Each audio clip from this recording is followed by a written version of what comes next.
ఏంటో ఈ దేవుడికి నేనే కనపడ. అందరూ బాగానే ఉన్నారు ఏమండి, అందరూ ఆరోగ్యంగానే ఉన్నారు, నాకేందో ఈ రోగం వస్తుంది. అందరి కుటుంబాలు బాగానే ఉన్నాయి, నా కుటుంబంలోనే ఈ సమస్య వస్తుంది. అంటే ఏంది, అందరికి వచ్చే బాధ లేదా? అందరితో పోతే ఏ బాధ లేదు, కానీ నాకే ఈ సమస్యలు వస్తున్నాయే. అలా కాదు, సాతానుగాడు ఇలా చేస్తాడు. చూసారా, ఆలోచన తప్పిస్తాడు. నువ్వు దేవుని నమ్ముకున్నావు, దేవుని కొరకు వెళ్తున్నావు, చూడు సమస్యలు చూడు, ఇబ్బందులు చూడు, దేవుడు నిన్ను మర్చిపోయాడు, నీ ప్రార్థన వింటలేదు. చూడు కుటుంబాల్లో సమస్య, నువ్వేమో దేవుడు దేవుడు దేవుడు ప్రార్థన భక్తి దేవుడు అంటున్నావు. పరిస్థితులు చూడు ఎంత గందరగోళం అయిపోయినాయో, ఎలాంటి పరిస్థితులు ఉన్నావు. కాబట్టి నీ జీవితం బయటపడే పరిస్థితి లేదు, నీ బిడ్డలు బయటపడే పరిస్థితి లేదని సాతానుగాడు మన మనసులో ఆలోచన పుట్టించినప్పుడు దేవుణ్ణి ఎరగకపోతే కుంగిపోతాం. అలా కాకుండా ఎన్ని ఆలోచనలు వచ్చినా నా ప్రభువు నాకు తెలుసు.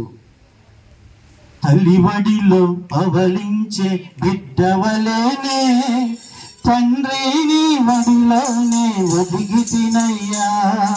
తల్లివడిలో పవలించే బిడ్డవలేనే, తండ్రిని వడిలోనే ఒదిగి తినయ్యా. శోధన లేదు,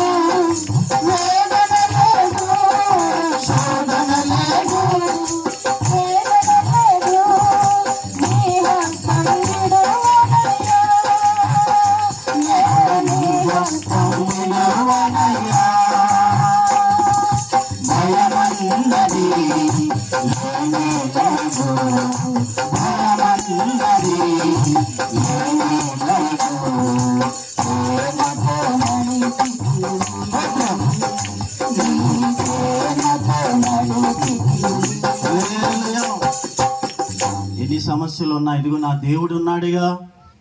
తల్లి వడిలో ఉన్నట్టుగా నా దేవుని దగ్గర నేనున్నా. నిజమే ఒంటరినే, నిజమే సమస్యలు కొంగదీస్తున్నాయి, నిజమే అర్థం చేసుకునేవారు లేరు, నిజమే బయటపడే ఛాన్స్ లేదు, నిజమే అన్యాయంగా బంధించబడ్డా, అన్యాయంగా మాటలు వచ్చి పడుతున్నాయి. కానీ నా దేవుడు ఉన్నాడు, ఆయన నాతో ఉండగా నాకు భయమో లేదు. ఖచ్చితంగా ఈ శోధనలో సమస్యల్లో అన్నిటిలో నుంచి నా తండ్రి నన్ను బయటికి తీసుకొస్తాడని నమ్మిన వ్యక్తి దేవుని మీద ఉంటాడు. ఒకసారి ఒక చిన్న అమ్మాయి, ఆ అమ్మాయి కరెంటు పోతే భయం, పడుకుంటాకి వెళ్ళినప్పుడు రాత్రి కరెంటు పోయింది కదా, కరెంటు పోగానే ఎక్కడ లేని భయం వచ్చింది.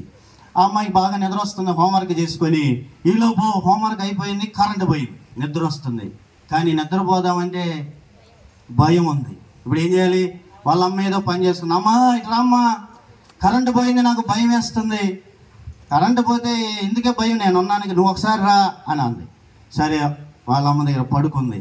వాళ్ళ అమ్మని అంటుంది, అమ్మ ఇటు తిరుగుమా అని అంది. ఎప్పుడైతే వాళ్ళ అమ్మ ఇటు తిరిగి పడుకుందో, ఈ అమ్మాయి 5 నిమిషాల్లో పడుకుంది. ఎంతసేపు? 5 నిమిషాల్లో పడుకుంది. పడుకోగానే తల్లి లేచి పనులన్నీ చేసుకొని ఎప్పుడో తర్వాత పడుకుంది. ఉదయాన్నే అడుగుతుంది, ఎంత భయం కదా నీకు, అంత చీకటి ఉంది, కరెంటు లేదు, నీకు అసలు చీకటి అంటే భయం కదా, భయంలో నిద్ర పట్టదు కదా, మరి ఎందుకమ్మా నువ్వు అలా 5 నిమిషాల్లో నిద్రపోయావు, తర్వాత స్పృహ కూడా లేదు నీకు అంటే, అప్పుడు చెప్పింది ఆ అమ్మాయి, ఏం చెప్పింది తెలుసా? చీకటి అంటే భయమే, కానీ నువ్వు నా వైపు తిరుగున్నావు, నువ్వు నా పక్కన ఉన్నావు. చీకటి అంటే భయమే, బయట భయం ఉంది, కానీ నువ్వు నా పక్కన నా పక్షంగా తిరుగున్నావు కనుక నేను ప్రశాంతంగా పడుకున్నాను. ఇక ఏ చీకటి నన్నేమీ చేయలేదు. చప్పటి కూడా దేవునికి స్తోత్రం. ఈరోజు పిల్లలు అనేక సమస్యలు, భయము, ఆందోళన, కలవరం, ఇబ్బంది, ఏం చేయాలో బయటికి రాలేని పరిస్థితి. కానీ ఇదిగో తల్లిలాగా తండ్రిలాగా ఆయన మనల వైపు తిరిగి హత్తుకొని ఉన్నాడు. ఆయన మనతో ఉండగా ఏ విషయంలో భయపడిన అవసరం. అందుకే పౌలు అన్నాడు, అన్యాయంగా బంధించారు, అన్యాయంగా మంచిగా బ్రతికినందుకు, మంచి బోధిస్తున్నందుకు నన్ను తీసుకొచ్చి లోపలేశారు, అయినా భయపడను. ఎందుకని?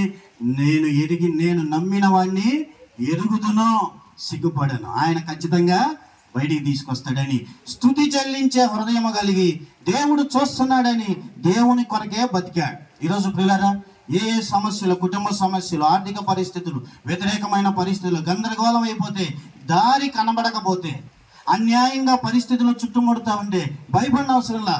ఎందుకంటే దేవుణ్ణి స్తుతిస్తూ ఉండు, దేవుడు ఒక దినాన ఆశ్చర్యకరంగా బయటికి తీసుకొస్తాడు. ఎవరో చూడలేదు అనుకోవద్దు. నీ వారు నిన్ను పట్టించుకోకపోయినా, అర్థం చేసుకునే వారు లేకపోయినా, అపార్థం చేసుకునే వాళ్ళు ఎక్కువ ఉన్నా, ఇదిగో నువ్వు నమ్మిన దేవుడు, ప్రార్థిస్తున్నావు, నీ కన్నీటిని చూస్తున్నాడు. నీ కన్నీటిని కవిలలో దాచుకున్నాడంట. హల్లెలూయా. నా బిడ్డ నన్ను నమ్మి నా మీద ఆనుకొని, కష్టాన్ని నోర్చుకొని, నింద నోర్చుకొని, మాటలు పడి తగ్గించుకొని, నేనే దిక్కని నా మీద ఆనుకొని ప్రార్థన చేస్తున్నాడు, ప్రార్థన చేస్తుంది. నా బిడ్డల విషయంలో నేను కలగజేసుకునే దేవుడు మనకి ఉన్నాడు. స్తోత్రం. అందుకే ఏం చేయాలి? స్తుతించాలి. సాతాను గడు ఏం చేస్తాడు తెలుసా? అయిపోయింది నీ పని. చూసావా, మంచిగా రోజులు ఏడున్నాయమ్మా, మంచిగా రోజులు ఏడున్నాయి. నువ్వేం మంచి మంచి నీతి యథార్థత అంటున్నావు. దుర్మార్గం చేసే వాళ్ళకే బయట బాగుంది, అన్యాయం చేసేవాడికే బాగుంది, మంచిగా బతికితే మెతుకు దొరకదు అన్నట్టుగా సాతాను గాడి పుట్టిస్తాడు. ఆడి మాటలు నమ్మొద్దు, కుంగిపోవద్దు. నీతిగా దేవుని కొరకు బతికితే ఒక దినాన ఆయన తీసుకొస్తాడు, అన్ని విషయాలు ఆశీర్వాదకరంగా చేస్తాడు. స్తోత్రం. అందుకే ఏం చేయాలి? స్తుతియాగము అర్పించి స్తుతులు చెల్లిస్తూ ఉండాలి. ఎన్ని బంధకాల్లో ఉన్నా భయపడద్దు. ఇంకో కీర్తన కూడా చూడండి, 8వ కీర్తన 2వ వచనం. 8వ కీర్తన 2వ వచనం. శత్రువులను పగ తీర్చుకున్న వారిని మాన్పివేయుటకై నీ విరోధులను బట్టి, ఏంటంటే నీ విరోధులను బట్టి బాలుల యొక్కయు చంటి పిల్లల యొక్కయు స్తుతుల మూలమున నీ ఒక దుర్గమును స్థాపించి ఉన్నావు. స్తోత్రం చెప్పనండి.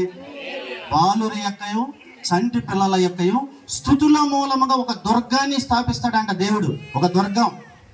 ఆ దుర్గములో ఏ శత్రువు రాలేడు, ఏ శత్రువు ఆ దుర్గాన్ని ముట్టలేడు. ఎందుకు తెలుసా? స్తుతుల మూలమున ఒక దుర్గము స్థాపిస్తాడంట దేవుడు. ఎప్పుడు? అక్కడ రాయబడింది, శత్రువులను పగ తీర్చుకుని వారిని మాన్పివేయుటకై నీ విరోధులను బట్టి. ఈరోజు శత్రువులు, పోరాటాలు, సమస్యలు నీ విరోధులను బట్టి. ఈరోజు ఏదన్నా విరోధంగా ఒకటి కనపడితే చాలు, అప్పటిదాకా స్తుతి స్తోత్రం, స్తుతి స్తోత్రం అన్నవాళ్ళు ఇంకేం స్తుతి, ఇంకేం ప్రార్థన. స్తోత్రం చెప్పండి ఒకసారి గడిగా. స్తోత్రం. శత్రువులను బట్టి, సమస్యలను బట్టి, విరోధమైన పరిస్థితులను బట్టి, వ్యతిరేకంగా వస్తున్న పరిస్థితులను బట్టి దేవుని బిడ్డలు కూడా ఏమైపోతారండి? ఇక స్తుతి లేదు, స్తోత్రం లేదు. కానీ దేవుణ్ణి చిన్న బిడ్డ వలె నమ్ముతారే. దేవుణ్ణి ఏ కష్టం కలిగినా చిన్న బిడ్డ ఏం చేసింది? ఎక్కడ పరిగెత్తిద్ది? దగ్గరలో అమ్మ ఎక్కడ ఉందో చూసుకునేది, దగ్గరలో నాన్న ఎక్కడున్నాడో చూసుకుని ఏం చేస్తారు? ఏది భయం అంటే ఎక్కడికి పరిగెడతారు చెప్పండి? తల్లి దగ్గరికి పరిగెత్తారు, తండ్రి దగ్గరికి పరిగెత్తారు. స్తోత్రం చెప్పండి ఒకసారి.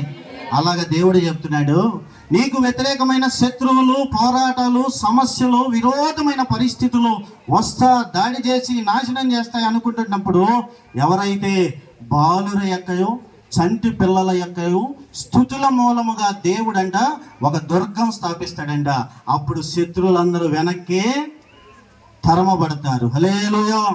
శత్రువులను పగ తీర్చుకున్న వారిని మాన్పివేయుటకై. ఈరోజు మరి సమస్యలు వచ్చి పడుతున్నాయి, శోధనలు వచ్చి పడుతున్నాయి, ఒకదాని తర్వాత ఒకటి వచ్చి పడుతున్నాయి. నాయన పోరాటం లేదు, పోరాటం ఎక్కువైపోతుంది, జయము లేదు అని కృంగిపోతున్నాం మన జీవితంలో. శత్రువును వెనక్కి తిప్పే మార్గం ఒకటి ఉంది.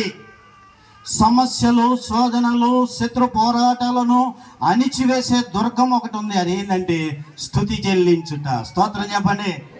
ప్రభువు శక్తి గలవాడు, నా దేవుడు విడిపిస్తాడు. ప్రభా, విరోధులను బట్టి కుంగిపోకూడదు, సమస్యలను బట్టి కృంగిపోవద్దు. ఈరోజు చాలా మంది ఏం జరుగుతుంది తెలుసా?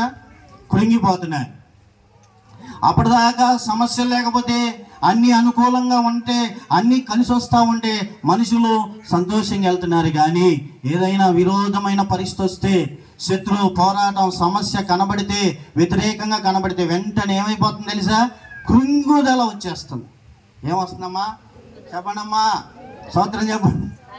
ఏమవుతుంది? కృంగిపోయి, దిగులు పడిపోయి, చింతపడిపోయి, ఈ పరిస్థితులు ఎట్టా బయటకు వచ్చే మార్గం ఏంటి, ఈ సమస్యలు ఎలాగా, ఆ సమస్యలు, ఇవన్నీ అనవసరం.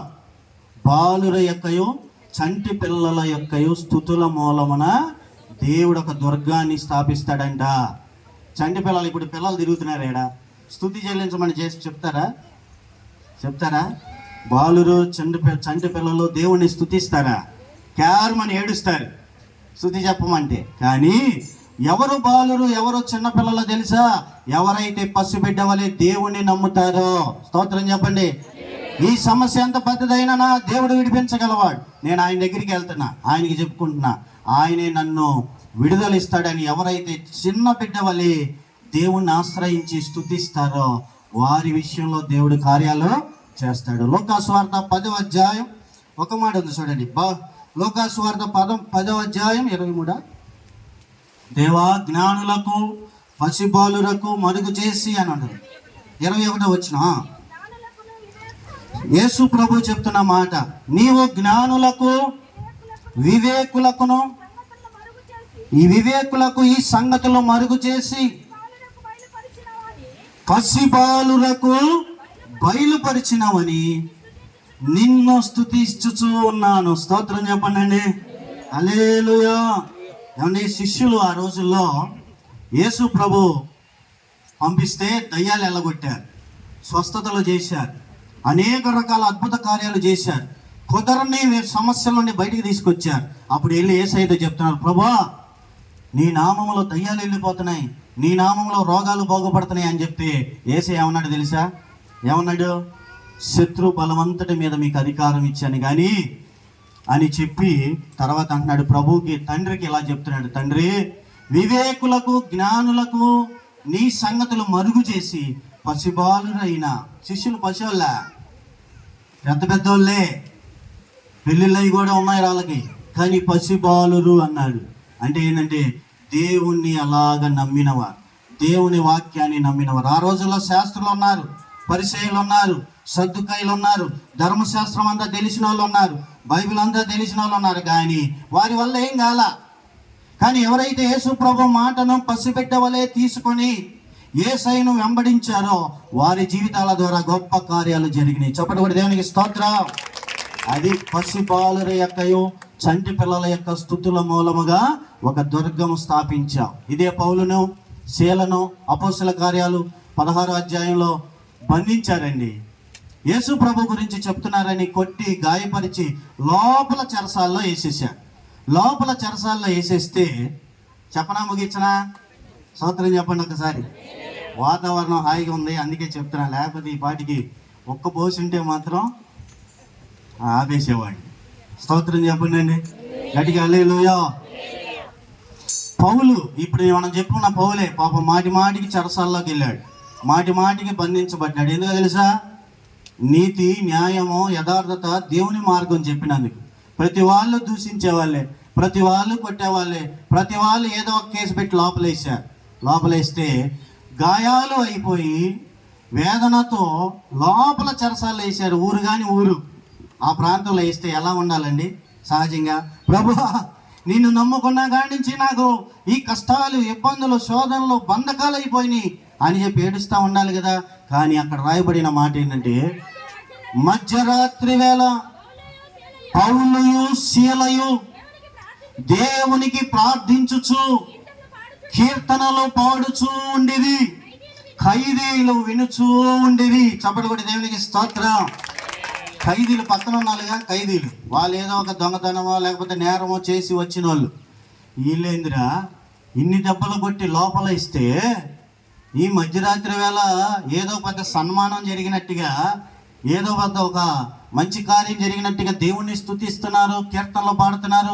ఏందిరా ఆశ్చర్యకరంగా ఉంది అని అర్థం కాక వింటా ఉన్నారు. ఈరోజు చాలా మందికి అర్థం కాడలా. అరే వీళ్ళ జీవితాలు ఇన్ని కష్టాలు ఉన్నాయి, ఇన్ని శోధనలు ఉన్నాయి, ఇన్ని సమస్యలు ఉన్నాయి, ఇంత వ్యతిరేకత ఉంది, ఇన్ని అవమానాలు ఉన్నాయి, అయినప్పటికీ లేంద్రా బైబిల్ పట్టుకొని సంతోషంగా వెళ్ళిపోయి దేవుణ్ణి స్తుతించుడి, ఎల్లప్పుడు దేవుణ్ణి స్తుతించుడి. స్తోత్రం. ఎందుకంటున్నారో తెలుసా? ఈ సమస్యలు పర్మనెంట్ కాదు, ఈ అవమానాలు పర్మనెంట్ కాదు, ఈ కనబడుతున్న పరిస్థితులన్నీ అల్పకాలం. ఎందుకంటే మేము నమ్మిన దేవుడు మాకు తెలుసు, ఆయనకి ప్రార్థన చేస్తున్నాం. పసిబిడ్డ వలె ఆయన మీద ఆనుకున్నాం. తప్పు చేస్తే భయపడాలి, నేరం చేస్తే బాధపడాలి, అనేక రకాల దొంగ బతికితే బాధపడాలి. అన్నీ సరి చేసుకొని దేవుని పాదాలు పట్టుకొని దేవుని మార్గంలో వెళ్తున్నప్పటికీ సమస్యలు, శోధనలు, పోరాటాలు వస్తూ ఉంటే మా దేవుడు చూస్తూ ఉండేవాడు కాదు. ఆయన అడగమన్నాడు. ఆయనకి ప్రార్థన చేయమన్నాడు, ఉత్తరం ఇస్తానన్నాడు, ప్రతి పరిస్థితిని తప్పిస్తాడన్నాడని పౌలు శీలలండి లోపల చెరసాల్లో గాయాల మధ్య కూడా వారి దేవుణ్ణి ఎరిగి, ప్రభువా నువ్వు శక్తి గలవాడు, ఇవన్నీ ఎందుకు జరిగినా మాకు తెలియదు, కానీ నువ్వు చూస్తున్నావు, న్యాయం చేస్తావు, ప్రతి విషయంలో బయటికి తీసుకొస్తావు. ఇది మేము ఎవరు ఎక్కడున్నామో ఎవరికి తెలియదు, నానేవాడు ఎవడో మాకు ఇక్కడ లేడు, కానీ మనుషులు ఎవరో మాకు లేకపోయినా దేవుడు నువ్వు మా పక్షంగా ఉన్నావు కనుక నేను స్తుతించి ఆరాధన చేస్తున్నానని ప్రార్థన చేస్తూ దేవుణ్ణి స్తుతిస్తూ ఉన్నారండి. ఎప్పుడైతే ప్రార్థన చేస్తూ దేవుణ్ణి స్తుతిస్తూ ఉన్నారో ఏమైందో తెలుసా?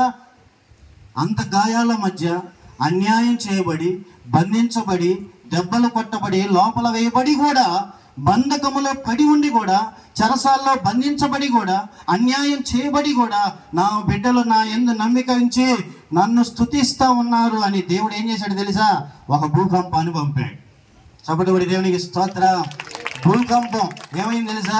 ఆ భూకంపం విచిత్రమైన భూకంపం. చెరసాల గొల్లాలు తెరుచుకున్నాయి, వీరి బంధకాలు చైన్లు వేస్తారు కదా, ఆ చైన్లు తెగిపోయినాయి, కాళ్ళలో ఉన్న బండలు పగిలిపోయినాయి. వీళ్ళే కాదండి, వీళ్ళ ఆరాధన ఎవరైతే విన్నారో వాళ్ళ బంధకాలు కూడా తెగిపోయినాయి, అన్ని తెగి కింద పడిపోయినాయి. చప్పటి దేవుని స్తోత్రం. హల్లెలూయా. అన్ని బంధకాలు తెగిపోయినాయి, చెరసాల ఊడిపోయినాయి, మొత్తం తలుపులన్నీ తెరుచుకున్నాయి, గందరగోళం అయిపోయింది. ఆ చెరసాల అధిపతి అప్పటిదాకా కొట్టాడే, అప్పటిదాకా గాయపరిచాడే, అప్పటిదాకా ఇబ్బంది పెట్టాడే, అప్పటిదాకా అవమానపరిచాడే వీళ్ళని. అవి అర్థమైపోయింది, అరే ఇప్పుడు ఇవన్నీ తెరుచుకున్నాయి, అందరూ బంధకాలు ఊడిపోయినాయి, ఒక్క దొంగ కూడా ఉంటే అందరూ పారిపోతారు, ఇంకా నేను బతకడం ఎందుకు అని కత్తి తీసి చంపుకోపోయాడు. అంటే తర్వాత అయినా ఆయన ఉరేసేస్తారు, ఎందుకంటే భూకంపం వచ్చిందండి. వాళ్ళు ఏందో పాటలు పాడారు, భూకంపం వచ్చి గొల్లెలన్నీ ఊడిపోయినాయి, తాళాలన్నీ ఊడిపోయినాయి, సంఖ్యలన్నీ తెగిపోయినాయి, ఎటోడటు పారిపోయాడంటే ఏం కథ చెప్తున్నావా ఏంది అంటారుగా. స్తోత్రం. హల్లెలూయా. నేను చెప్పేది ఎవడేండో అని వాళ్ళు చంపకముందే నేనే చంపేసుకుంటానని కత్తి తీసి పొడుచుకోపోయాడు. అప్పుడు పౌలు అన్నాడు, బాబు నీవు ఏ హాని చేసుకోవద్దు, స్తోత్రం, మేము ఎక్కడికి పారిపోలేదు, ఇక్కడే ఉన్నాం అనగానే ఆశ్చర్యపడ్డాడు. వామ్మో, ఈయన దేవుడు మామూలుడు కాదు. స్తోత్రం. ఇన్ని దెబ్బల మధ్య, గాయాల మధ్య, లోపల చెరసాల్లో వేసిన మొత్తానికి బంధకాలన్నీ తెగిపోయి బయటకు వచ్చారంటే వీడి దేవుడు సామాన్యుడు కాదు అని వచ్చి గడగడగడ వణుకుతా, అయ్యలారా రక్షణ పొందడానికి నేనేం చేయాలి అని అన్నాడు. ఏం లేదయ్యా, యేసు ప్రభునందు విశ్వాసం ఉంచి నీ పాపములు పోనట్లు బాప్తీసం పొందు, నీ పాపాలన్నీ పోతాయి, ఈ దేవుడిని నువ్వు రక్షకుడిగా అంగీకరిస్తావు, మాకు తోడున్న దేవుడు నీకు కూడా తోడుంటాడని చెప్పగానే అర్ధరాత్రి వేళ, మరి 2 అయిందో 3 అయిందో తెలియదండి, కుటుంబం వచ్చి ఎవరో కొట్టారో వాళ్ళే వచ్చి ఎవరి చేత కొట్టబడ్డాడో ఆయన చేత బాప్తీసం పొందారు. చప్పటి దేవుని స్తోత్రం. హల్లెలూయా. బాప్తీసం పొందారు. ఆశ్చర్యకరమైన విడుదల వచ్చింది. ఖైదీలు కూడా నాకు తెలిసి మారి ఉంటారు. ఎందుకు తెలుసా? వీళ్ళు బంధకాల్లో ఉండి కూడా ఆరాధన చేస్తుంటే ఇన్ని అద్భుతాలు చూసిన ఖైదీలు ఇక జీవితం మార్చుకోకుండా ఉంటారా? చెరసాల నాయకుడే మారిపోతే ఇక మిగిలిన వారు కూడా అమ్మో ఎంత ఆశ్చర్యం జరిగిన ఆ దేవుడే సర్వశక్తి గలవాడని వారి జీవితాలు కూడా మార్చుకొని దేవుని వెంబడించి ఉంటారు. ఈరోజు కొన్నిసార్లు అర్థం కాని బంధకాలు ఎందుకో తెలుసా? అర్థం కాని పోరాటాలు ఎందుకో తెలుసా? నేను చూస్తూ ఉంటారు కొంతమంది, అయిపోయిందిరా ఇలా పరిస్థితి. స్తోత్రం చెప్పండి ఒకసారి. ఇక తిప్పుకోలేదురా, అయిపోయిందిరా, ఇలా కుటుంబం పరిస్థితి అయిపోయిందిరా, ఇలా బిడ్డల పరిస్థితి అయిపోయిందిరా, ఇక లేదురా, ఎందుకంటే ఎటు చూసినా ఇబ్బంది, వీళ్ళు మాత్రం దేవుడు దేవుడు అంటున్నారు, చూద్దాం అనుకుంటారు. కానీ చూస్తా ఉండగానే కుటుంబం తిప్పబడి సమస్యలన్నీ తొలగిపోయి ఒకదాని తర్వాత ఒకటి మరలా మేలు జరుగుతూ మరలా అన్ని ఆశీర్వాదకర స్థితిలో మారగానే ఏం చేస్తారో తెలుసా? వాళ్ళే లైన్ పెడతారు. స్తోత్రం చెప్పండి ఒకసారి. అయిపోయింది అనుకున్నావమ్మా, కానీ నీ దేవుడు ఇన్ని బాధల్లో ఇన్ని కష్టాల్లో కూడా దేవుడు అని అనటం వల్ల ఈరోజు చూడు నీ కుటుంబం పరిస్థితులు అన్నీ మారిపోయినాయి, అన్ని పరిస్థితులు ఆశీర్వాదకరంగా మారిపోయినాయి. ఈ దేవుడు మాకు కూడా కావాలని అనేకులు వచ్చి నీతో పాటు సన్నిధికి రావాలని అనేక పరిస్థితులు కొన్నిసార్లు దేవుడు మన జీవితాలు అనుమతిస్తాడు, కానీ అవి పర్మనెంట్ మాత్రం కాదు. స్తోత్రం చెప్పండి గట్టిగా. హల్లెలూయా. నేను చాలాసార్లు చెప్పాను కదా, మా అబ్బాయి చిన్న అబ్బాయి కూడా 5 సంవత్సరాలు బాధపడ్డాడండి. కిడ్నీలో సమస్య. ఆ కిడ్నీ బాధ వచ్చినప్పుడల్లా మొహం ఎంత లావు అయిపోయి ఒళ్ళంతా వాసిపోయాయి. నేనేమో సేవకుణ్ణి. నేను ఎవరి మీద చేతులు అంటే చాలా వరకు చేతులు పెట్టి ప్రార్థన చేస్తే వారికి స్వస్థత జరిగేది. వాళ్ళు వచ్చి స్వస్థత పొందామన్న దేవుడు గొప్ప విడుదల ఇస్తే నాకు ఒక ప్రశ్న, ఏది ప్రభువా, ఎవరి మీద చేతులు పెడితే వాళ్ళు బాగుపడ్డారని సాక్ష్యం ఇస్తున్నారు, నా కుటుంబంలో నా బిడ్డకే బాగాలేదు కదయ్యా, ఏంది పరిస్థితి అని ఎంతో వేదన పడ్డా. ఎన్నో సంవత్సరాలు మాట్లాడితే వెళ్ళి పొలంలోకి వెళ్ళి కూర్చొని ప్రార్థన చేసి, అయ్యా నా బిడ్డను బాగు చేయ్యా, నా బిడ్డను బాగు చేయ్యా. మందులు వాడినా, ఏం చేసినా, ఎంత చేసినా అది తిరిగి వస్తూ ఉండేది. అయితే డాక్టర్లు కూడా చెప్పారు, ఒకసారి సీరియస్ అయిపోయి చెన్నై వెళ్ళాం. మద్రాసు తెలుసు కదా, మద్రాసు తీసుకెళ్ళాం. మరి అక్కడ చూపించాం. వాళ్ళు అన్నారు, అయ్యా ఇది పోయేది కాదు, ఇక ఇంతే, ఇది మందులు ఆడుకోవటమే అన్నాడు. ఓరి బాబు ఇదేం పరిస్థితి అని ఆ రోజు నేను వాక్యం చెప్పా. ఏ వాక్యం తెలుసా? రక్తస్రావం గల స్త్రీ, స్తోత్రం చెప్పండి, 12 సంవత్సరాలతో బాధపడతా ఉన్నాయి. నాకు ఇక ఈ బాధ పోయేది లేదు, ఏ డాక్టర్ నాకు పనికిరాటం లేదు, డబ్బులన్నీ అయిపోతున్నాయి, కానీ నా రోగం పోవట్లేదే, నా జీవితం ఇంతే అని కుంగిపోయింది. ఆమెకి ఎవరో యేసు ప్రభు గురించి చెప్పారు. ఆమె యేసయ్య దగ్గరికి వెళ్ళింది. ఆయన నాకు ప్రార్థన చేయని అవసరంలా, నేనే వెళ్ళి ఆయన వస్త్రం పట్టుకుంటే బాగుపడతానని విశ్వాసంతో వెళ్ళింది. ప్రియులారా, ఎట్లా చెప్తున్నా, ప్రియులారా, విశ్వాసంతో వెళ్ళింది. వస్త్రం ముట్టుకున్నంతమంది జనంలో బాగుపడింది. 12 సంవత్సరాలు ఉన్న వ్యాధి పోయి బాగుపడింది. ఇక ఆ బాధ నివారణ అయి మరెన్నడూ రాకుండా స్వస్థత కలిగిందని చెప్పా. అది నాకే తగిలింది, రివర్స్లో చెప్పా కానీ నాకే తగిలింది. ఏం చేయాలో అర్థం కావాలి. ఇంటికి వెళ్ళి 12 దాకా కూర్చున్నా. ప్రభువా ఏందయ్యా, ఇప్పుడు నేనేమో గట్టిగా చెప్పా, మరి నా జీవితమే ఇన్ని సంవత్సరాల నుంచి బాధలో ఉంది కదా నా బిడ్డ విషయంలో అని ప్రార్థన చేశా. 12 దాకా ప్రార్థన చేశా. మళ్ళీ నిద్ర పడతలే, ఎందుకని మళ్ళీ చెన్నై పోవాలి. మళ్ళీ మొత్తం గందరగోళంగా ఉంది పరిస్థితి. మళ్ళీ 3ంటికి లేచి ప్రార్థన చేసే వల్ల కాల. తర్వాత మరలా మధ్యాహ్నం వెళ్ళి ఆ పొలంలో కూర్చున్నా. ప్రభువా ఏం చేయమంటావు, నెమ్మది లేదు, సేవ మీద మనసు పెట్టలేకపోతున్నా, ఎక్కడున్నా ఇదే ఆలోచన, 5 సంవత్సరాలుగా బాధపడుతున్నా, ఈ సమస్య పరిస్థితి ఏంటి ప్రభువా, ఏం చేయమంటావు? మరి అంతే కదా, అర్థం కాక ఆయన దగ్గరే చెప్పుకుంటే యేసయ్య ఆ రోజు వాగ్దానం ఇచ్చా, సంపూర్ణ స్వస్థతను ఇస్తున్నానని. చప్పటి దేవుని స్తోత్రం. పడాలి గట్టిగా హల్లెలూయా. సంపూర్ణ స్వస్థత ఇస్తున్నానని మాట ఇస్తే నమ్మలేకపోయా. ఎందుకంటే 5 సంవత్సరాల నుంచి పడుతున్నా కదా. డాక్టర్లు కూడా ఏమన్నారు, ఇది కుదరదు కదా అన్నారు కదా. నమ్మటానికి మనసు లేదు. ఎలా ప్రభు ఇది అంటే ఆ పొలంలోని ఏదో ట్రాక్టర్ ఎక్కడో దున్నుతా ఉన్నారు. పొలంలో సహజంగా ట్రాక్టర్ మీద ఏదేదో పాటలు పెడతారు. ఏం పాటలు పెడతారు? సినిమా పాటలు పెడతారు. దేవుడి పాట ఎవరైనా పెడతారా? మరి అదేందో, నేను ఎక్కడో పొలంలో ఉంటే పొలంలో ట్రాక్టర్ దున్నేవాడు ఒక పాట పెట్టాడు. ఆ పాట ఏం తెలుసా? ఆరోగ్య ప్రదాతయే సంపూర్ణ స్వస్థత అనుగ్రహించువాడే, ఆరోగ్య ప్రదాతయే సంపూర్ణ స్వస్థత అనుగ్రహించువాడే, ఆశ్చర్య క్రియలో జీవితమంతా చేయుచు తిరిగినడే, ఆశ్చర్య క్రియలో జీవితమంతా చేయుచు తిరిగినడే, నాకై నిలువెల్ల కొరడాల ఉంచినదే సరిహారవ్వరు.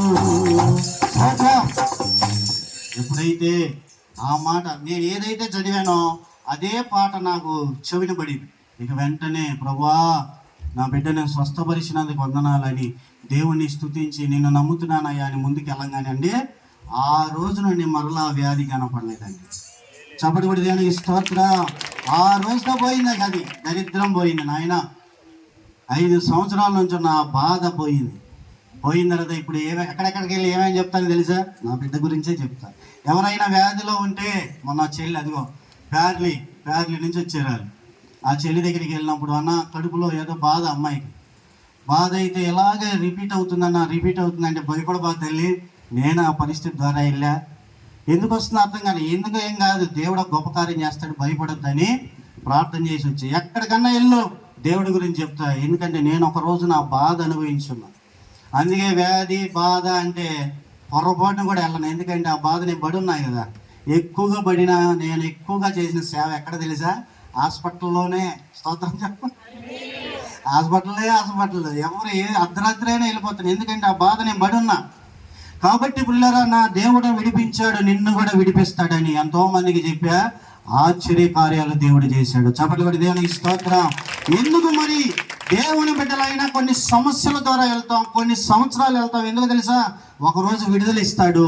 విడుదల పొందిన తర్వాత నేను ఇతరులు ఉంటారు అదే బంధకాల్లో, వారి బంధకాల్లో కూడా ఇదిగో యేసయ్య నన్ను విడిపించాడు, నిన్ను విడిపించగలవాడని అడ్రస్ చెప్పడానికే దేవుడు కొన్నిసార్లు మన జీవితంలో కొన్ని అనుమతిస్తాడు. భయపడిన అవసరంలా. మన చెల్లి కూడా ఇక్కడ సాక్ష్యం చెప్పింది కదా, అనసూయమ్మగా వాళ్ళ అబ్బాయి కూడా పసికిర్లు రిపీట్గా వస్తూ ఉంటే హాస్పిటల్ తిరిగి గందరగోళం అయిపోయి అర్థం కాక కుంగిపోయి దిగులు పడి, అయ్యా నా బిడ్డ బాధ నేను చూడలేను, ఏదైనా చేసుకొని చచ్చిపోదాం అన్నంత ఒత్తిడికి వెళ్ళిపోయింది అమ్మాయి. అప్పుడు అలాంటి సమయంలో కృప మన దగ్గరికి వచ్చింది. అమ్మాయి అన్నయ్యలు ఉన్నారని చెప్తే మేము వెళ్ళి చెప్పి, అమ్మ రిపీట్ వస్తుందా, ఏం భయపడబాక, మేము ఆల్రెడీ వెళ్ళాం, అదే పరిస్థితిలో వెళ్ళాం, దేవుడు విడిపిస్తాడు, భయపడొద్దని ప్రార్థన చేశాం. దేవుడు సంపూర్ణ స్వస్థతనిచ్చాడండి. చప్పట్లు కూడా దేవునికి స్తోత్రం. హల్లెలూయా. కాబట్టి పిల్లరా, ఈ పౌలు బంధకములో పడి ఉండి కూడా ఎందుకు అలా ఉన్నాడంటే విడిపించే దేవుడు ఉన్నాడు. ఈరోజు ఏ పరిస్థితులు బట్టి భయపడుతున్నావో, దిగులు పడుతున్నావో భయపడద్దు. నీవు బయటపడటమే కాదు, అనేకులకు విడుదల మార్గాన్ని ప్రకటించాలని దేవుడు కొన్నిసార్లు మనల్ని ఆ పరిస్థితిలో తీసుకెళ్తాడు. విడుదల పొందిన మనం ఇతరులను కూడా పట్టించుకొని, ఒకప్పుడు అదే బాధపడి ఉన్నాం కదా, ఒకప్పుడు అదే పరిస్థితిలో ఉండి వెళ్ళాం కదా, ఒకప్పుడు అదే కష్టంలోంచి వెళ్ళాం కదా, విడుదల ఇచ్చిన దేవుణ్ణి అనేకులకు ప్రకటించే వారిగా ఉండాలని పౌలు జైల్లోకి వచ్చిన ఒనేసియం, స్తోత్రం చెప్పండి, ఆల్రెడీ జైల్లోకి వచ్చిన ఒనేసియం దగ్గరికి వెళ్ళి చెప్పాడు, నాయన ఈరోజు దొంగగా వచ్చావు, ఈరోజు ఏదో ఇబ్బంది తెలుసో తెలియక చేసి జైలుకి వచ్చావు, భయపడొద్దయ్యా, యేసయ్య నీ జీవితాన్ని మారుస్తాడు. ఒకప్పుడు నా జీవితం ఇలాగే ఉంది, యేసయ్య మార్చాడు, నీ జీవితాన్ని కూడా మారుస్తాడు, యేసయ్యకి జీవితమేమో అని సువార్త చెప్పడం వల్ల ఒనేసియము జీవితం మారింది. ఒకప్పుడు నిష్ప్రయోజకుడు, ఇప్పుడు ప్రయోజకుడిగా బయటకు వచ్చాడు. హల్లెలూయా. ఈరోజు ప్రియులారా, ఏ పరిస్థితిలో భయపడద్దు. బంధకాలని, ఇబ్బందులని, సమస్యలని భయపడకుండా ఏం చేయాలి? స్తుతి చెల్లిస్తా ఉండు. పసిబిడ్డవలే ప్రభువు దగ్గర చెప్పు. శత్రువులు, శోధనలు, పోరాటాలు ఏం చేయాలో అర్థం కావట్లేదయ్యా, ఏం అర్థం కాని అవసరంలా, ప్రభువా నువ్వు విడుదల ఇవ్వగలవని స్తుతిస్తా ఉండు. పౌలు శీలవలే ఆశ్చర్యకరంగా దేవుడు బయటికి తీసుకొస్తాడు. ఎవరైతే నేను జీవితాన్ని చూస్తున్నారో, ఎవరైతే ఏ పరిస్థితుల గుండా నువ్వు వెళ్ళిన పరిస్థితి చూస్తున్నారో, తప్పక వారు కూడా రక్షణ పొందడానికి దేవుడు నిన్ను వాడుకుంటాడు. స్తోత్రం. గట్టిగా స్తోత్రం చెప్పండి. ఇంకా చాలా ఉంది, సమయం లేదు. కాబట్టి పౌలు జీవితం ప్రయోజనకరంగా మారింది, ఒనేసిము జీవితం కూడా ప్రయోజనకరంగా మారింది. పౌలు దేవుని కొరకు బతుకుతున్నా, యథార్థంగా బతికినా బంధించబడ్డాడు, కొట్టబడ్డాడు, అవమానపరచబడ్డాడు, కానీ అందులో లేడు. నన్ను విడిపించగల దేవుడు ఉన్నాడని పసిబిడ్డ వలె దేవుని మీద అనుకోవటం వల్ల అన్ని విషయంలో బయటకు వచ్చాడు, గొప్ప సేవ చేశాడు. తను ఎవరు గాయపరిచారో, ఎవరు అవమానపరిచారో వారు కూడా రక్షణ పొందారు. వారికి కూడా మేలు చేసి మేలు చూపే మార్గాన్ని చూపించాడు. కనుక ప్రియులారా, ఏ విషయంలో దిగులు పడద్దు, విచారపడద్దు. ప్రభువుని నమ్ము, ప్రభువుకి నీ జీవితం ఇవ్వు, ఆయన మీద అనుకో, ఆయన స్తుతిస్తా ఉండు, ఆయన మాట మీద నమ్మిక ఉంచు, పసిబిడ్డవలే ఆయన మీద అనుకో. ప్రతి విషయంలో ఆశ్చర్యకార్యమైన సంగతులు దేవుడు చేయబోతున్నాడు. అటు కృప దేవుడు మనందరికీ అనుగ్రహించునుగాక. మోకాళ్ళ మీదకి వద్దాం, ఒక మాట ప్రార్థన చేద్దాం.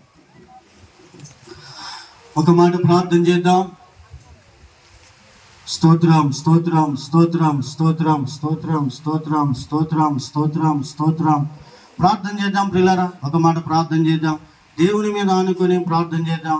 ఏ విషయంలో కుంగిపోవద్దు, భయపడద్దు, దిగులు పడద్దు. ఆయన మీద అనుకో. ప్రభువా చెప్పు, ప్రభువా నిజమేనయ్యా, ఏంది నాకే అనవసరంగా వస్తున్నాయి, నా కుటుంబంలోనే ఎందుకు, నేను ఎవరికి అన్యాయం చేయలేదు, ఎవరికి ద్రోహం చేయలేదు, నా పరిస్థితులు ఏంటి ఇలాగ అయిపోతున్నాయని అనుకున్నాను.